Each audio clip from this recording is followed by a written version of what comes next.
ওরা মেয়ে মানুষের বল খেলার কথা কয়, কথা কয় মেয়ে মানুষ বল খেলে লিচা ক্লাস 10-এর মিয়া গোরনাপ আই পরে গোরনাপ অনার্সে পরে গোরনাপ এরকম বল খেলা শিখা সবুজ প্যান্ট সবুজ গিঞ্জি লাল সাবা গাঁত দিয়া বোট পথ দিয়া প্লেয়ার ফিল্ডত নেমেতেছে,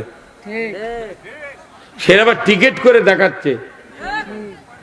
কি বদমাইশ বাড়ি, মেয়ে মানুষ দিয়ে বল খেলাচ্ছে, খেলে মানুষকে জাহান নামে নিয়ে যাচ্ছে।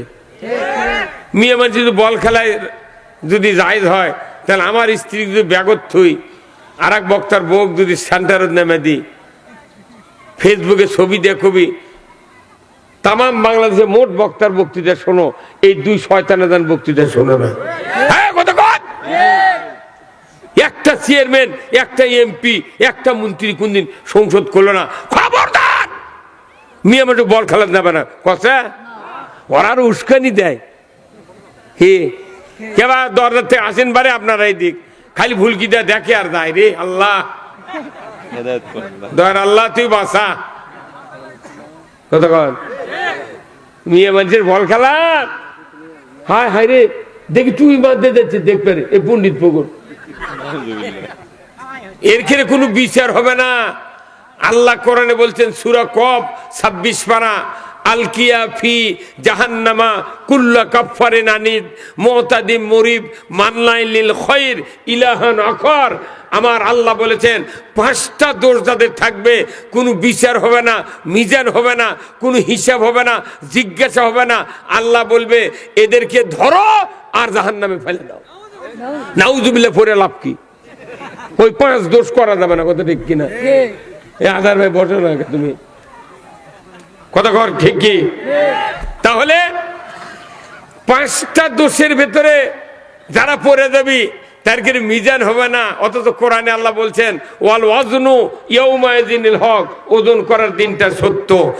ফাম্মা মান সাকুলাত মাওয়াজিনুহু ফাহুয়া ফি ঈশাতির রাদিয়া। আমার আল্লাহ বলছেন যার নেকির পাল্লা ভারী হবে তার জান্নাত, যার বদির পাল্লা ভারী হবে তার জাহান্নাম। জাহান্নাম হলো খাট পালঙ্গের জায়গা, আর বেহেশত তো কিসের জায়গা? শান্তির জায়গা। তুই উঠি খাট পালঙ্গ থুবিনি জাহান্নাম, খালি আগুন আগুন, নারুন হামিয়া, জ্বলন্ত আগুনের কুণ্ড জাহান্নাম। এই জাহান্নাম সৃষ্টি করেছে 3 প্রকার অঙ্গ দ্বারা বিপথে আল্লাহ রসুলের বিরুদ্ধে চালাবে, তারা জাহান্নামে যাবে। এই জাহান্নামে যারা যাবে তারা তাদের আকৃতি, তাদের সুরত, তাদের চেহারা, তাদের চোখ কিভাবে আল্লাহ সেই হাসরের ময়দানে দেখাবেন, এই কথা আমি আপনাদেরকে বলবো। এই জন্য আমাদের সিদ্ধান্ত নিতে হবে, আমাদের ছেলে পেলে 10 থেকে যাদের বয়স আছে যে কোনো মূল্যে তাদেরকে নামাজি বানানোর দায়িত্ব ওই সরকারের, কথা ঠিক কিনা? এই যে 12 তারিখে ভোট ব্যান হয় নাকি, হবে না? ভোটের তফসিল ঘোষণা করেই ওরা কথা যে যত এমপি তোমরা দাঁড়াছো মনোনয়ন পাবে লেওয়ার জন্য চিন্তা করছ, যারা পোস্টাল ছাপাছো, ব্যানার টাঙ্গাছো, ফেস্টুন টাঙ্গাছো, এই জিনিসগুলা তোমরা 24 ঘন্টার মধ্যে নেমে ফেলে দাও। সরকার আইন দিছে, দেখা গেল যারাই লাখ লাখ টাকা খরচ করলো পোস্টার ব্যানার ফেস্টুন ব্যানার গাছে গাছে গোজে গোজে মেরে দিতে দিল, ওরাই ওই এমপি যায় উই রাত্রে যাবে টেনে টেনে নামাছে, কথা কয় না গা? তাহলে আইনের কি শক্তি মানে? আইনের কি সরকার আইন করলে কেমন নামাজ পড়বি কার কথা? এই দেশে 54 বছর হচ্ছে কোন হিন্দু গেছে সরকারে, খালি মুসলমান কয় কি আলহাজ উমুক আলহাজ উমুক, কিন্তু মুখের দাড়ি নেই, কত কোনে গেরা? হ্যাঁ, এই বাংলাদেশে 1.25 লক্ষ হাজি আছে, তার কি মুখের দাড়ি নেই, অথচ ওরাই জাতির নেতা। আর একটা মসজিদের ইমামের যদি মুখের দাড়ি না থাকে, ওই মুসল্লি মুঠ কবি এক পিঠে তারারে। 300 জনের ইমামের মুখত দাড়ি না থাকলে মুসল্লি রাগ করে ইমামক পিট পেরছায়। আর 2 উপজেলার একটা এমপি, তাই 2 উপজেলার লক্ষ লক্ষ মানুষের ইমাম নেতা, কথা ঠিক কিনা, তার মুখত দাড়ি নাই। তুই মসজিদের ইমামের দাড়ি না থাকলে তুই কুবিয়া চারা দিবার চান, আর তোর 4 লাখ লোকের ইমামের মুখত দাড়ি নাই, তুই করছিস স্যার বসেন স্যার, মানে পাও তো হাত দিবার চাই, কথা কোনা রে মিয়া, বাতাম ফাটাবি আল্লাহ।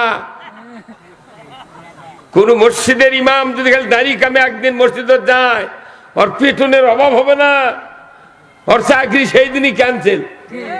তাও কি মাত্র 4-5 হাজার টাকা মাস বেতন বা একটা ইমাম, তারই দিয়ে না খুদ দেখে হাতের কিনি লোক, কত ছাত্র ছাত্রী হাতের আঙ্গুলের এই কাঠ লোক 1.5-2 ইঞ্চি লম্বা করছে, এতখানি ছোটে। উনি আবার করতে যে এটা দেখ কান চুলকায়। আবার কি আগেকার পাকিস্তান আমলে শুনেছি কোথায় এটা কলমের লিপ বানাবো, তাহলে এত বড় আঙ্গুল নিয়ে ওই ঘুরিচ্ছে, তুই কোন বাহাতর থুজু, তুই এই আঙ্গুল দিয়ে যখন পানি খরচ করিস, ওর মধ্যে খুরির লাগান ঢুকে থাকলো। হ্যাঁ কথা কন। ইমামের যদি ওইরকম লোক থাকলো হয়নি, একটা 1 আঙ্গুলের কাঠ লোক যদি 1 ইঞ্চি বাড়লো হয়নি, ওই ইমামের চাকরি রাখা কঠিন হয়ে গেল। তাহলে আমাকে সব দেখে, মাথার চুল দেখে, জুব্বা দেখে, দাড়ি দেখে, হাতের আঙ্গুল দেখে, কতক্ষণ দেখা, আবার ওই কি খায় না খায় এগুলা দেখে। একজন মানুষ অনেক ভয়ে শরম করে বিড়ি সিগারেট খায়, খায় না, খুব ভক্তি করে, ওই যতই লুকে লুকে খাক একদিন মানুষের চোখে পড়বি। আজই একজন আমার সাথে দেখা হয়, ওই কি জিবাত কামড় খাতে, আমি জিয়াত কামড় খা, তুই খাচ্ছ আমাকে ভয় করে লাভ কি? আল্লাহর ভয় নাই, রসুলের ভয় নাই, তুই আমাকে দেখে জিবাত কামড় খাই, জিবা কাটে গেলে তুই পারবি না ভাত খাবার।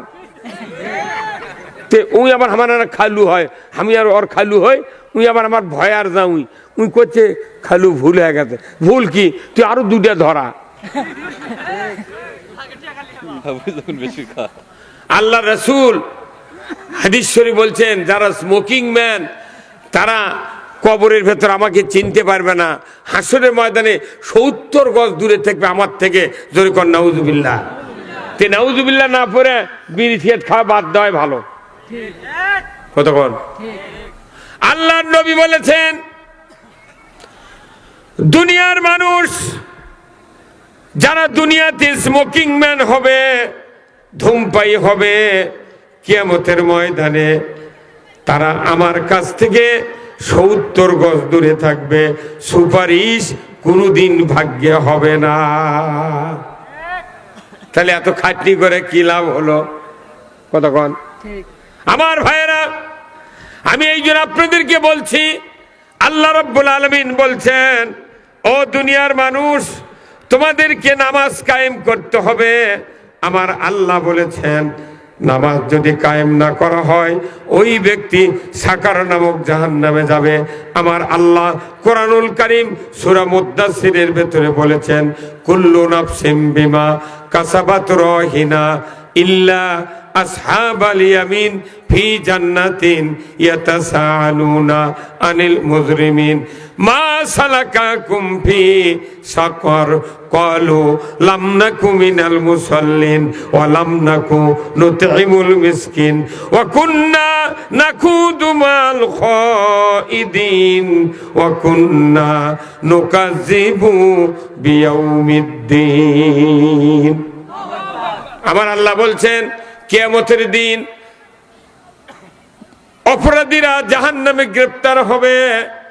4টি দোষ যাদের থাকবে তারা জাহান্নামে যাবে, সাকার নামক জাহান্নামে।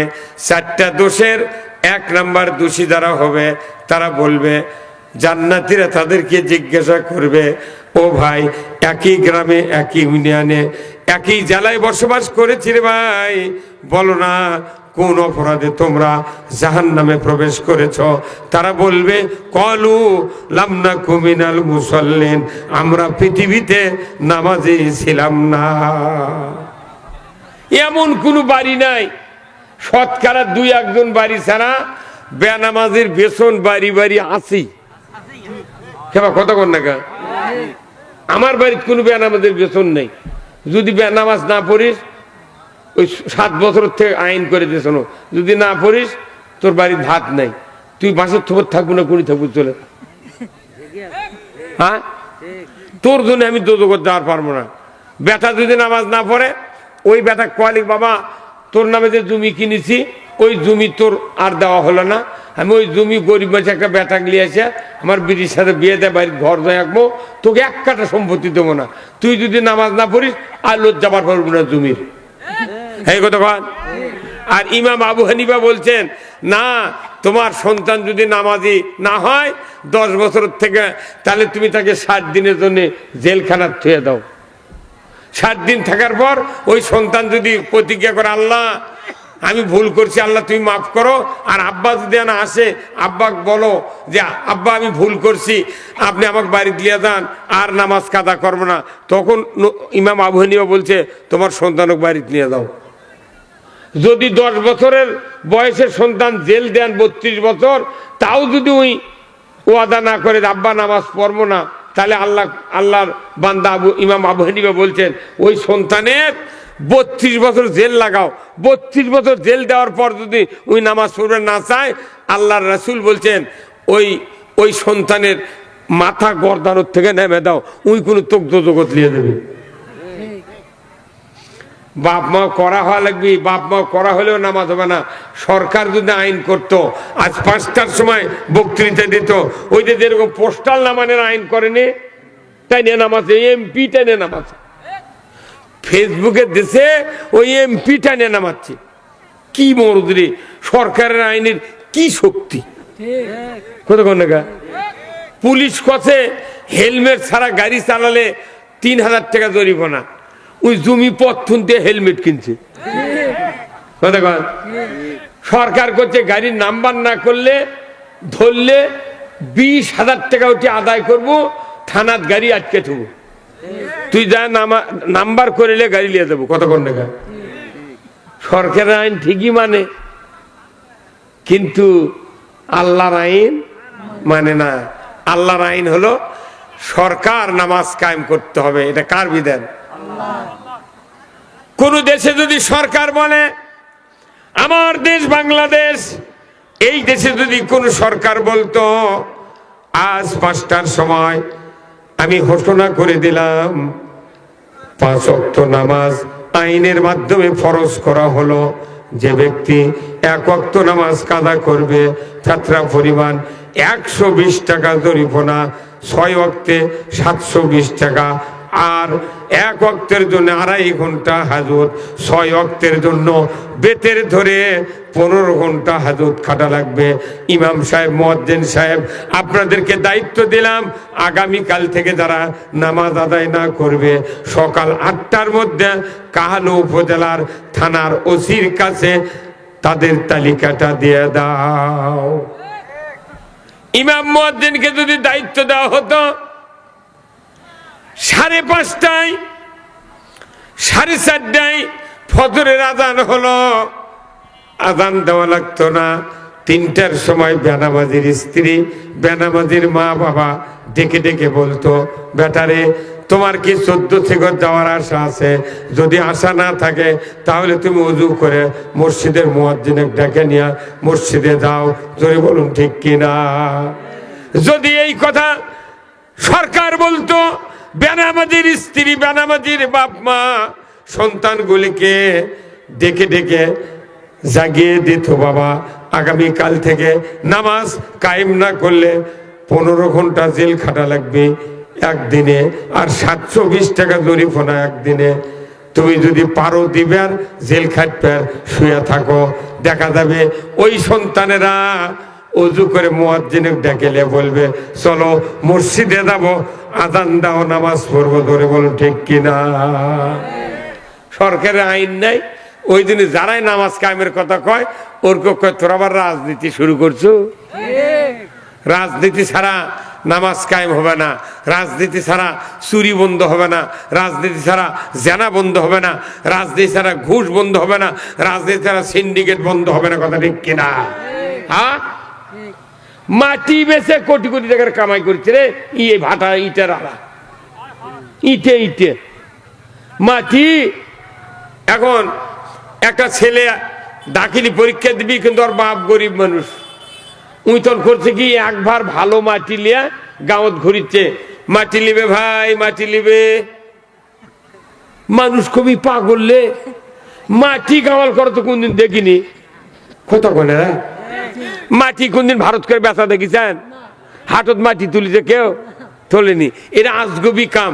এখন যদি কেউ মাটি লিয়ে গাঁৱত ঘুরে, তখন কবি ভাই তুই মাটি লিয়ে ঘুরিস চুকিছ, করছে ভাই আমার ওই একটা ছেলে দাখিলি পরীক্ষার ফর্ম ফিল আপ করবি, গরিব মানুষ টাকা নেই ভাই, একবার মাটি যদি 30টা টাকা দিয়ে লাও, তাহলে আমি তোমাকে বিক্রি দেবো। ওয়ালাইকুম আসসালাম, ভালো আছেন? জি আলহামদুলিল্লাহ। বসেন। আমাকে বলেছে 9টায় হচ্ছে হুজুর উঠবে, তো এটা আগে উঠছে কামা কি 9টায় নাকি? আপনি হ্যান্ডেল পাননে? না, এই যে লেখা আছে বলে আছে ওয়াজ ফরমাইবেন প্রধান বক্তা বা দেশা হইতে রাত্রি 9টা পর্যন্ত। না আপনি আজ ভালো আছে, আপনি প্রথম আইলে আপনি হাত ফেল করলেন, খালি কাপড় আছিল এটি। খালি কাপড় কে মনে করেন এই যে পোস্টাল লেখিছে যেটা, এমন 4000 পাওয়ারের চশমা লাগবে, এটা কেউ পরেই নিত।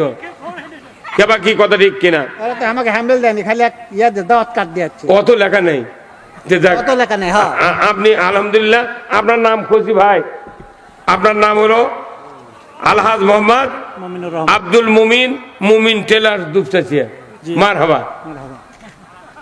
আপনার নাম ফার্স্টে বলেছি, দোয়াও করেছি, সুবহানাল্লাহ, সেই দোয়া। লিল্লাহে তাকবীর। সভাপতি সাহেবের আগমন, নারায়ে তাকবীর। দুনিয়ার মুসলিম, আল কোরআনের আলো, লিল্লাহে তাকবীর। শোভা, ওয়াজ শুনি আমি আপনাদেরকে কি বলছিলাম, যে কি বলছিলাম ভাই? মাটি, একবার মাটি গরিব মানুষের বেটা ফর্ম ফিল আপ করবি। এখন মনে করেন 30 টাকা দেয়া বেচবি, সেই বাপ ভার দেয়া বেচিচ্ছে।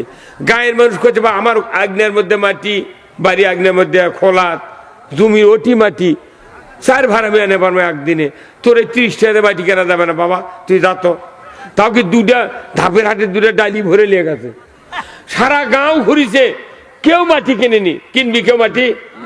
এই মাটি কিনবি? কিন্তু জাতি জাতি দেখে যে এটি ভাটা নেই, একটা এটি ভাটা আছে নে, কথা কোনে গেল। এই ভাটার মালিকের নাম কি? জাকির তালুকদার।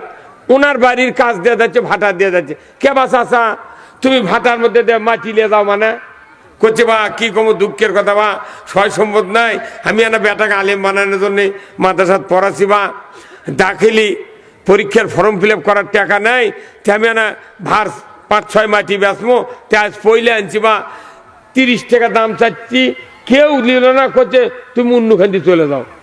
2 গাঁও ঘুরেছি, কেউ লাইনি। তেমন তোমার এই ভাটার উপর দিয়ে যাচ্ছি, বা তখন ওই ভাটাওয়ালা চিন্তা করছে, আচ্ছা বাবা চাচা থামো তো। থামে দেখে 2টা বড় বড় ডালি একে উপর সাবুর ভরে। তখন ওই ভাটার জাকির ভাই এসে দেখেছে যে এই 2 ভারত কয়টা ইটে হবি, কথা কনে কেনা, কথা কন কয়টা ইটে হবি। তখন জাকির ওই মাটি ফাইন করে, ওর কি আন্দাজ আছে তো কতটি মাটির কয়টা ইটে ওরা জানে। এই মাটি দেখে চিন্তা করছে, না হলে 50টা ইটে হবি, 2 ভারের মাটি, ওই সাথে না বালু মিশ দিলে 50টা হবে, না 30টা হোক, আর 30টা ধরেন, 30টা ইটা হবে। তখন করছে চাচা কত দাম?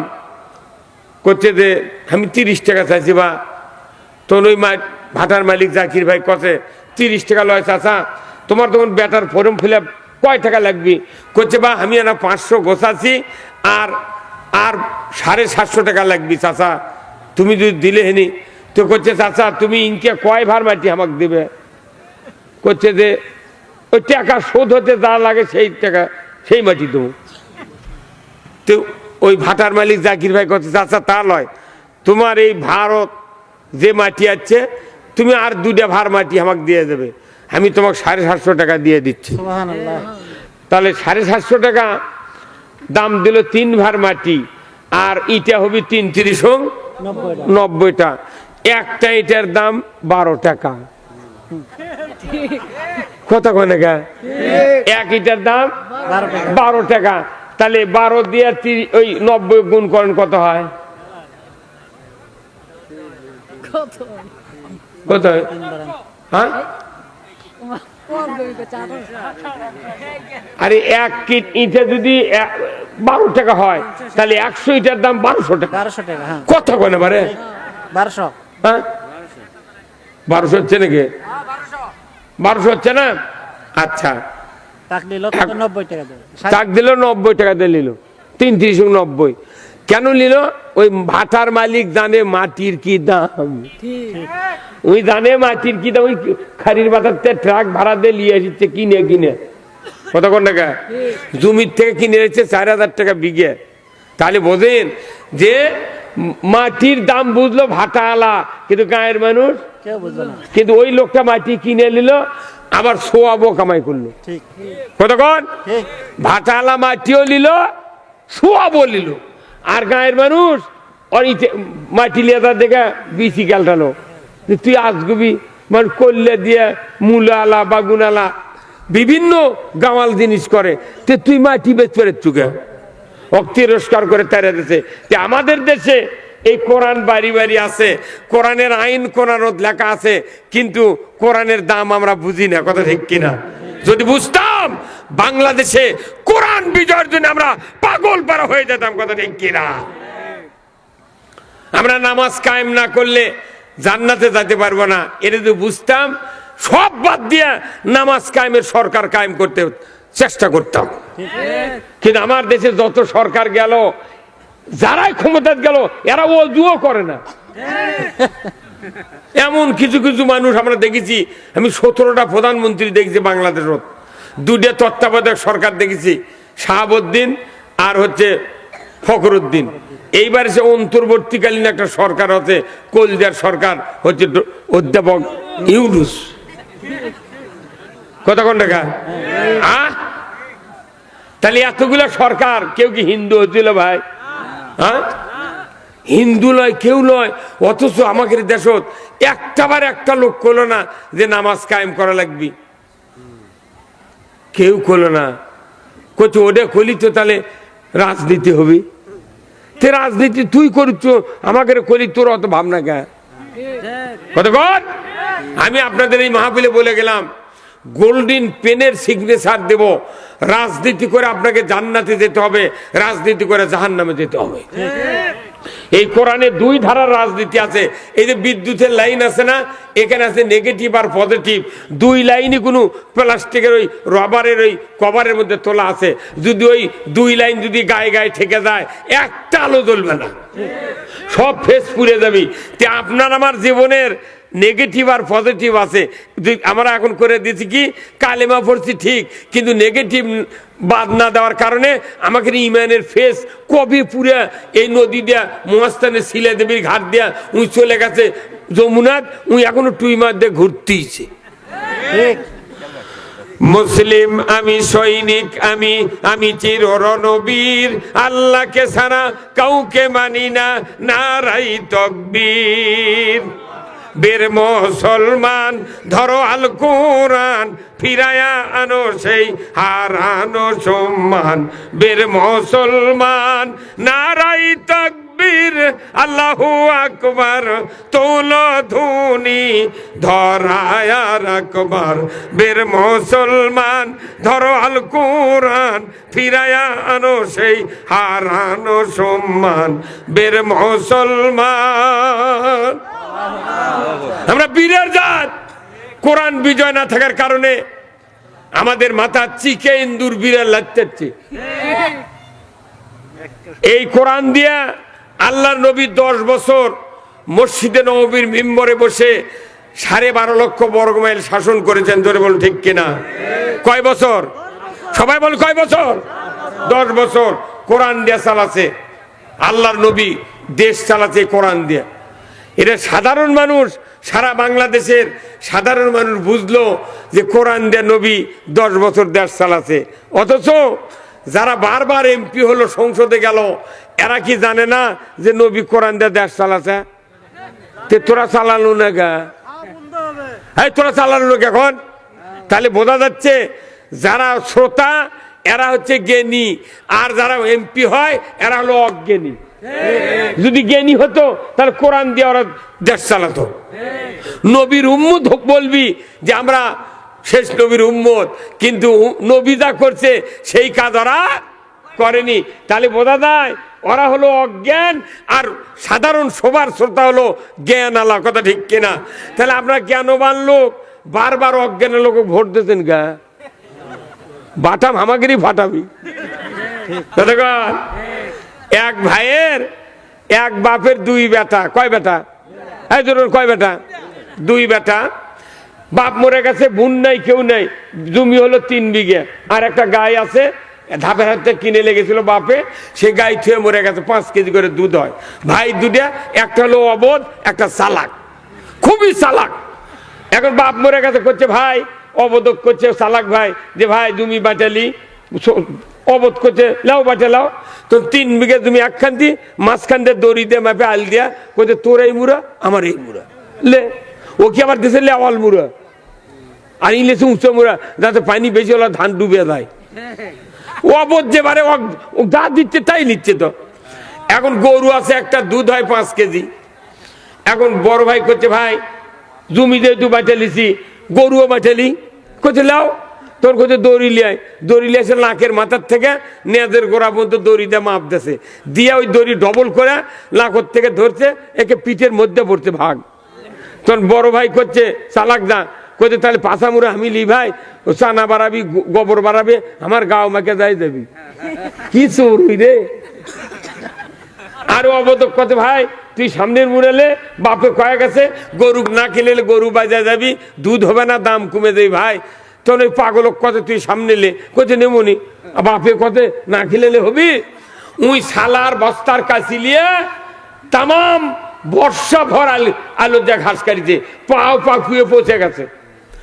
ল্যাপের মধ্যে শোষে বউ করছে এই ঢ্যামনার বেটা, তুই তোর পাও পৌঁছে গেছে, তুই কামানির ঘাস কেটে খিলে, তুই না দুধ পাইস না, কিছু পাইস না, তোর ভাই দুধ বেচে আর খায়, তো কি দেয়? হ্যাঁ পাগল কোচে না আব্বা কচে খিলেন লাগবি কি বুঝতে পারছেন? তখন তখন ওই বইয়ে কথা শোন, কাল সকালে কবু জমি যেরকম আল দিয়ে বাঁচা লিছু, গায়ে আমাকে বাঁচা দেওয়া লাগবি, তুই বাঁচা দে গাই বাঁচে লিবু, তোর আর ওই পাও পছন্দ লাগবে না। কবু গাই আমাকে বাঁচে দে, গোবর হোক চানা হোক, আমার গরু খিলামো, 5 দিয়ে গোবর বাড়াবি, আমি ঘুটা শুকিয়া চা লাগ দেবো, উই বিক্রি করবো, কিনে নিবি, ওই টাকা দিয়ে আমি হাট বাজার করে খাবো, তুই পাশে দুধ খাবো না কি খাবো খা। সকালবেলা উঠে ও অবোধ স্বামী বউ যা শিখাতেছে উই তো তাই কবি। তোর করছে ভাই তুমি তুই বাঁচিয়ে দিছু, আমার পাও ঘাও হয়ে গেছে, আমি আর ঘাস কেটে খিলে পারবো না, গরু কাটিয়া বাঁচিয়ে দিত, আমি গরু খিলামো, 5 দিয়ে গোবর বাড়াবি, আমি ঘুটে শুকে চা লাগ দেবো, আমি হাট বাজার করে খাবো, তুই কতদিন দুধ খাবো খাইস। তখন এই চালাক করছে কে এই বুদ্ধি দিল কি একরে, করছে ভাই তোকে 2 কেজি করে দুধ দেবো নি, ও করছে নে নাও দুধ নেবো, আমার বউ কছে কাটিয়া বাঁচিয়ে নেবো।